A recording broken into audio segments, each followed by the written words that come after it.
അവസരം കിട്ടുമ്പോഴൊക്കെ സൂറത്തുൽ അൻആം പാരായണം ചെയ്യാൻ ശ്രമിക്കണം.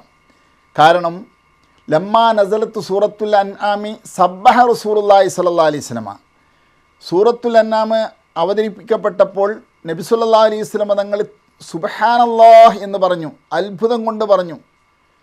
എന്താണ് അത്ഭുതത്തിന് കാരണം? ഫുമ്മ ഖാല ലഖദ് ശയ്യ ഹാദിഹി സൂറത്ത മിനൽ മലായിക്കത്തി മാ സദ്ദൽ ഉഫുക്ക. ഈ ഒരു സൂറത്തിനെ അനുഗമിച്ചുകൊണ്ട് ഇതിൻ്റെ ആദരവ്, ഇതിൻ്റെ ബഹുമാനവും മൂല്യവും കാരണത്താൽ ഈ ഒരു സൂറത്തിനെ ആദരിച്ചുകൊണ്ട് അനുഗമിക്കുന്ന മലായിക്കത്തുകൾ ചക്രവാളം മുട്ടയുണ്ട്. അത്രമാത്രം മലായിക്കത്തുകളുടെ അകമ്പടിയോടുകൂടെയാണ് ഈ സൂറത്ത് അവതരിപ്പിക്കപ്പെട്ടിരിക്കുന്നത് എന്ന് മുത്തനബി സല്ലല്ലാഹു അലൈഹി വസല്ലം തങ്ങൾ പറയുകയും ചെയ്തു എന്നാണ്. അത്രയും അമൂല്യമായൊരു സൂറത്താണ് സൂറത്തുൽ അൻആം. പലപ്പോഴും അത് പാരായണം ചെയ്യാൻ വേണ്ടി ശ്രമിക്കുക. അള്ളാഹു നമ്മെ സഹായിക്കുമാറാകട്ടെ.